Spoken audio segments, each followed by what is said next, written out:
Hello spooky bats and welcome back to my channel, or if you're new here, hi and welcome. My name's Orphea and in today's video I'm going to be talking about the Mera Luna Festival. This year was my very first time attending the Mera Luna Festival. Mera Luna is a goth festival based in Hildesheim, Germany, which for me, if I could have driven it in one go, was a 6-hour drive. However, we took a few breaks, so we took about 7 to 8 hours to actually get from where I live to Hildesheim. I know a lot of you have been asking me on the best ways to get there. I know you can get there by train, by plane, etc. Hanover, I believe, is the closest airport that you can actually go to, and there is a central station in Hildesheim. If you are at the central station of Hildesheim, it's about a 10-minute drive by taxi to the actual festival, and the festival actually had shuttle buses available for you to go back and forth to the festival from the main station. This year I was invited to the Mera Luna Festival by their organization, otherwise tickets would have been around 150 euros for the entire weekend. That includes the Friday pre-party and early access to the festival, as well as Saturday and Sunday. There were a bunch of bands playing at the Mera Luna Festival, and they were actually divided into 2 stages, which I personally really enjoyed. Now, because I haven't been to the Mera Luna before, I cannot compare any changes to how it was before, because to me everything was brand new. For this Mera Luna, I actually stayed at a hotel. However, in the future I would honestly prefer to be at a camping site. Let me quickly explain to you why. The camping site is right next to the festival. It has very good sanitary situation. It's actual clean toilets with flushing water and stuff. They have showers that you can use. There is a small camping site store at which you can buy drinks and food for very reasonable prices, and the ambiance at the camping site was amazing. They also have a part which is called the Gothic garden, in which you can actually reserve a tent, so you don't have to bring your own, which also seems interesting to me. So if I'm going back next year, I will be for sure at the camping site, because I do feel I missed out on a lot by not being at the festival all the time. Now let's get started with Friday. On Friday I arrived in Hildesheim around 6-7ish and then got to the actual festival around 8. I had a quick walk around, got something to drink, and then I actually had a meet up for the Gothic Creatives Summit. We were a bunch of people invited by Mera Luna, creators, content creators, or people who organize different festivals in different countries, to actually have a tour of the festival and talk a bit about bands we wanted to see, etc. This was actually really fun, and I actually met a lot of YouTubers that I wouldn't have otherwise met. So for me it was kind of like an honor to be part of it. We got a tour of the apparently brand new stage. The club stage is now outdoor instead of inside in a hangar. Right now it's outdoor, but it has a covered area, which I personally really enjoyed. We also saw a bit of backstage, and then of course the main stage, which was absolutely huge and amazing.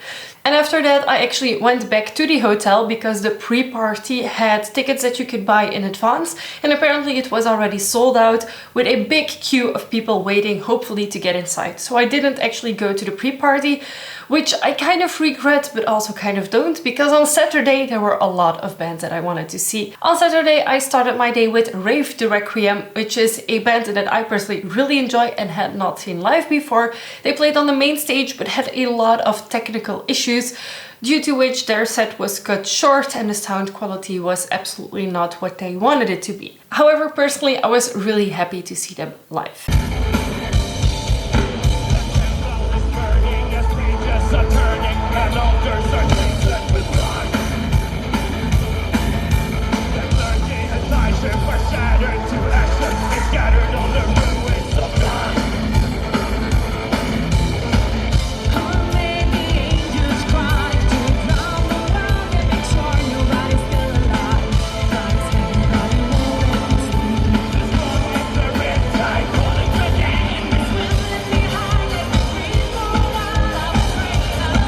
After that I went to the second stage, to the club stage, and saw Ambassador 21, who was really cool. If you haven't seen them live, they have a very particular live presence, and I personally really enjoyed it.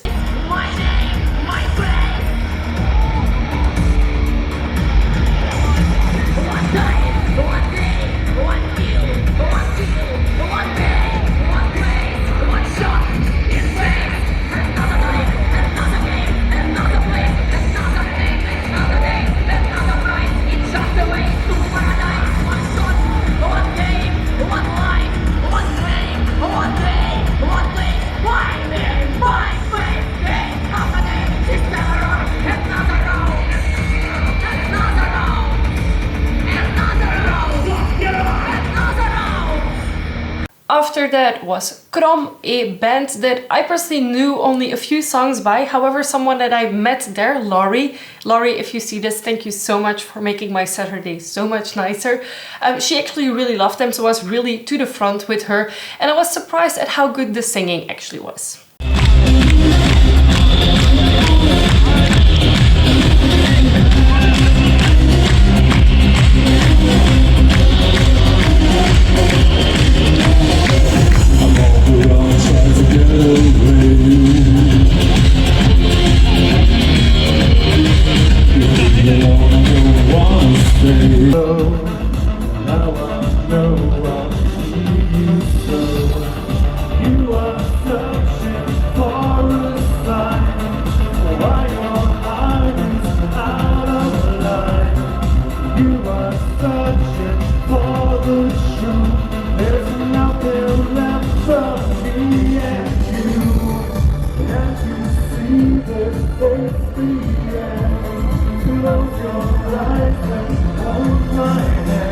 After Krom was Noise FX, one of my personal highlights of every single festival. Noise FX, X-Fusion and Stop and Berg are 3 projects by the same producer more or less, or the same person actually, and I like all 3 of them. So whenever he's playing somewhere, I just go and I dance my ass off during the entire set.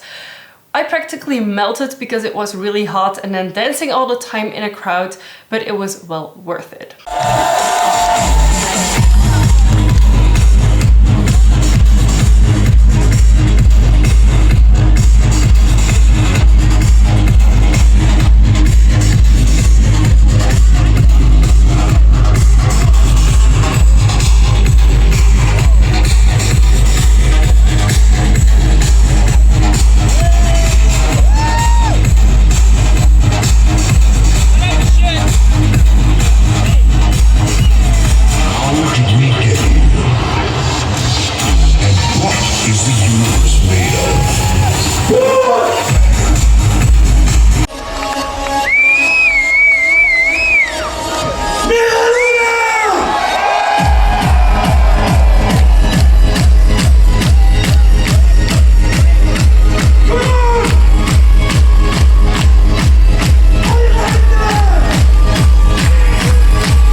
FX, I saw my friends of Tiskluder. I personally know Jay quite well, the drummer, and he's insane. He just goes into the crowd, climbs onto poles, etc. And Jay makes that the show is even more enjoyable than without him.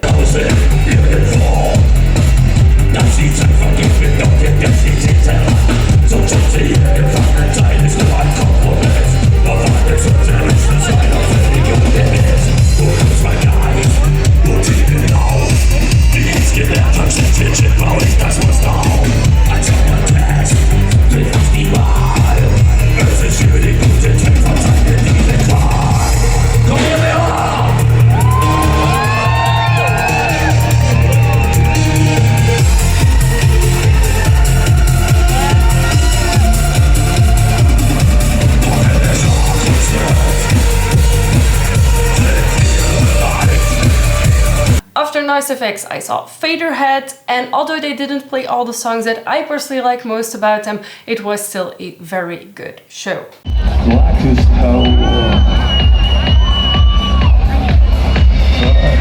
To the boy, it's all you come to now. The dark winds awakening inside yourself. Oh, black!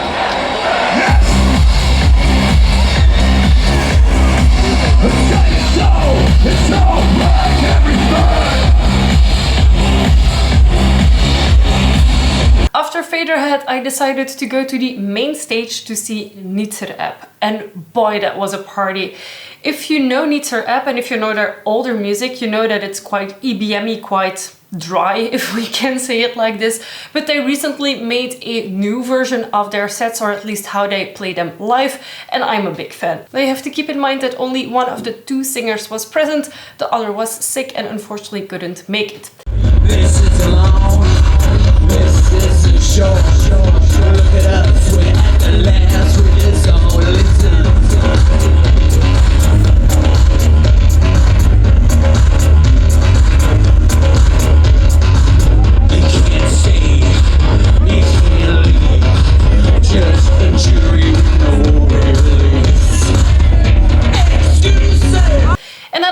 see Covenant, and if you look closely, well, you can't really tell, but I know that the singer is exactly the same person. So when Nitzer app stopped playing, the singer actually had to go to the other stage to perform with Covenant.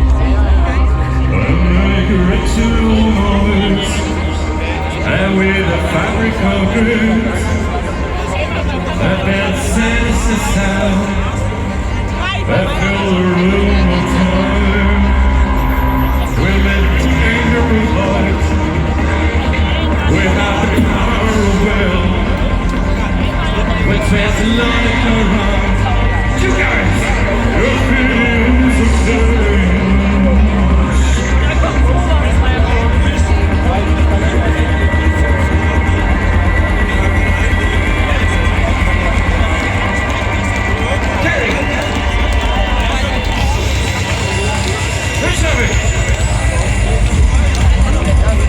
One of the things that I want to mention is that the main stage is huge. You have cameras, you can see from afar, it was being streamed live, etc. So you can really relive the experience.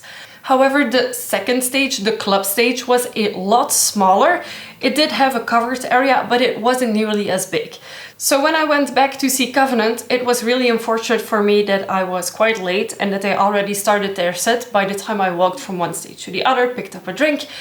So I wasn't actually able to see them, and you will see this from the clip that I took. One thing that I also want to mention for the two stages is that by far the sound quality on the main stage was better than the one on the smaller stage. It was very low at times. Sometimes the volume of the microphones would be way louder than the backing tracks, etc. Sometimes you could hear static on the lines. Sometimes the lines would even just like for a tiny moment disconnect. So the sound quality on the smaller stage was, in my opinion, not so good for every single set. I think with Noise of X, I noticed it most on the Saturday and on Sunday with Soma. Now, overall, I want to also talk about the festival experience itself. There were fashion shows, there are booths selling stuff, there are lots of pretty people around, there are lots of photographers taking pictures. You have the medieval village, in which I personally didn't actually go because I was just watching bands. Because if I personally go to a festival, it's mainly to see bands, to dance and to enjoy the music, and not to be at a fashion show. But that, of course, is just my personal opinion and my personal experience. But I think that at the Mera Luna there's a little bit for everyone. So if you're into only a few bands, know that there are a lot of animation around it that you can spend your time with as well. On Saturday, I did not stay for any of the after parties, mainly because one of the people I was with got sick and we decided to go back to the hotel together. On Sunday, I actually didn't have as many bands to see as on Saturday. However, one of the main bands that I wanted to see in the entire weekend was playing on Sunday, and they were Priest. I started today with Soman. And this was a workout because I was dancing the entire set. It was amazing. The only thing that I want to say is that the sound was a little bit too low, and that whenever he was yelling vocals, you could really hear it, that the sound levels weren't balanced well. I really did enjoy the stage dancers. One of them is Keith. Keith is amazing. And if you want to check out the stage dancers, they're called Vixen. And you will, of course, find all of the links to dancers, to artists, etc. in the description box down below.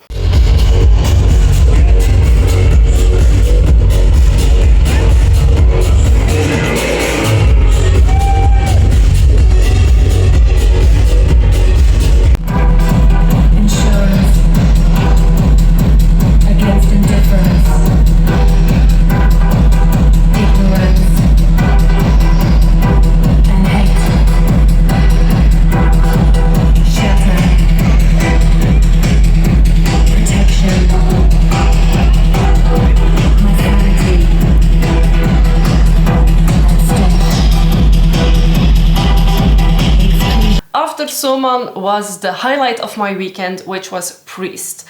I didn't know every single song by Priest yet before actually going to this festival, but I was blown away by their presence, by the quality of their sound, and just generally by the band.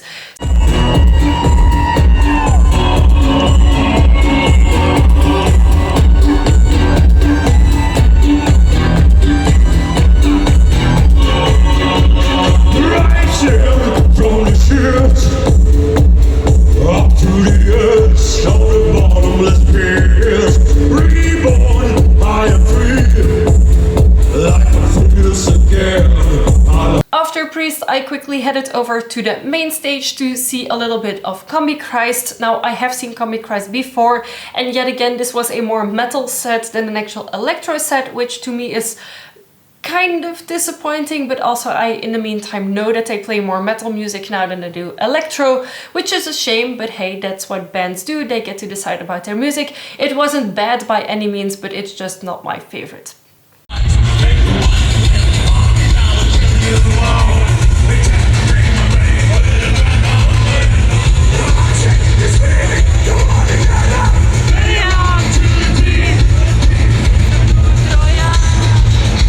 After that, I went back to the club stage to see Rothersund. I have seen Rothersund at the WGT, and I think the set was pretty much the same. However, I did really enjoy it. Gray makes my true color style. You make gray look just fine. After Rothersund was Nachtmar. And oh boy, there were a lot of Nachtmar fans. I wasn't really aware that they were so popular. I personally enjoy their music, but I'm not like the hugest fan. The venue was packed full, like people were dancing behind the PA again and stuff. So I saw a few songs and then I went to grab a drink and eat some food, honestly.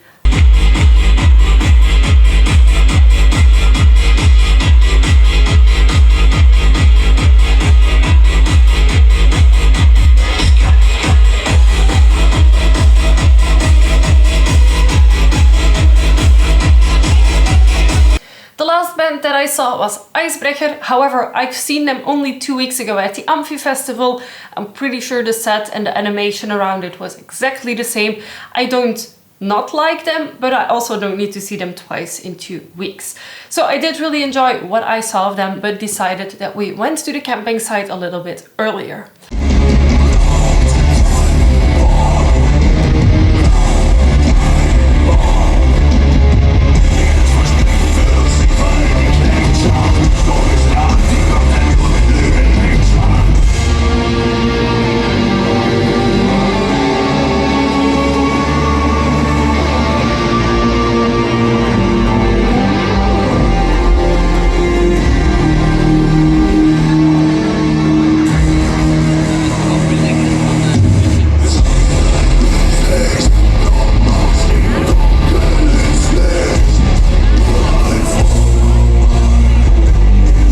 Before I get into the last part of this video, which were the after parties, the infamous campsite after parties, I want to quickly say thank you to each and every one of you of my subscribers who came up to me and asked for a picture, talked a little bit to me.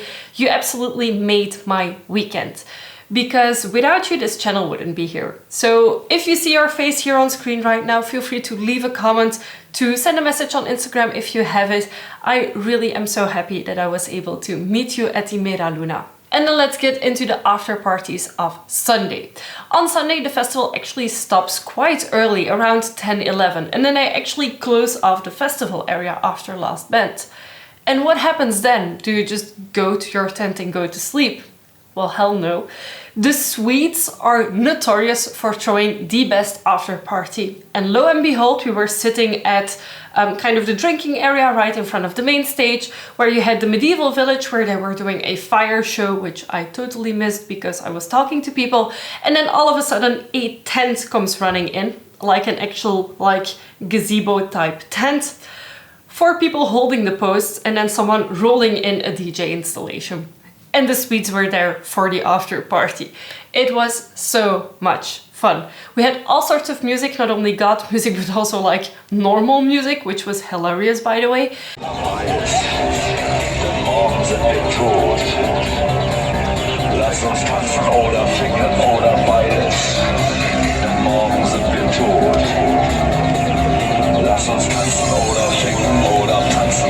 And after a while I decided, well, maybe it's time to go back to the hotel.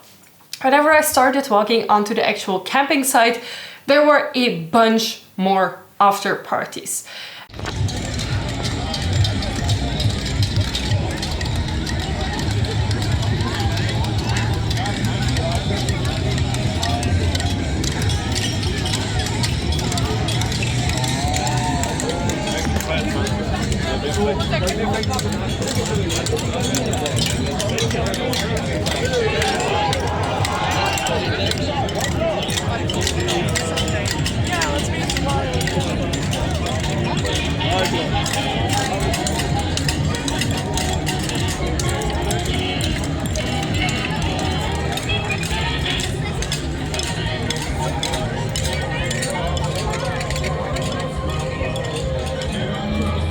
And some of them had good music, some of them had not the music that I liked, but there was one in particular, and I will put the DJ name here on screen, which was amazing. The DJ actually knew how to mix and beat match songs, which is amazing because in Germany I think it's notorious that DJs don't know how to mix songs. So if you see this, if you're the DJ, then I really enjoyed your music, I really enjoyed dancing to your music, and this was the last after party that I attended because I was dancing there for 20 minutes when the other people of the car that I was driving with decided that it was time to go home.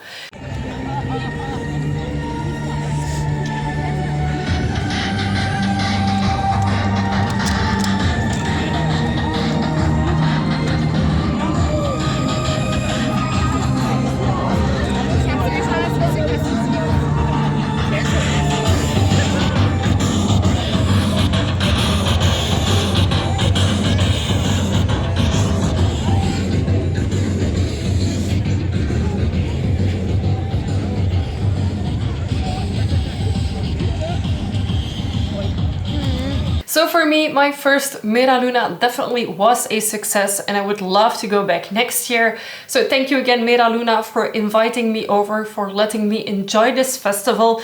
I want to quickly mention that Mera Luna did not ask me to make this video to tell you anything. So thank you again, Mera Luna, for inviting me over to the Gothic Creative Summit and to the Mera Luna, of course. I really enjoyed this festival and I'm really looking forward to going back next year. Should you still have any questions at all about the Mera Luna, feel free to ask them down below in the comment section and I will do my best to reply to you. Give this video a big thumbs up if you liked it, and of course don't forget to subscribe to my channel for weekly videos. I would love to have you here. Thank you so much for watching and I will see you next week with a new video. Bye!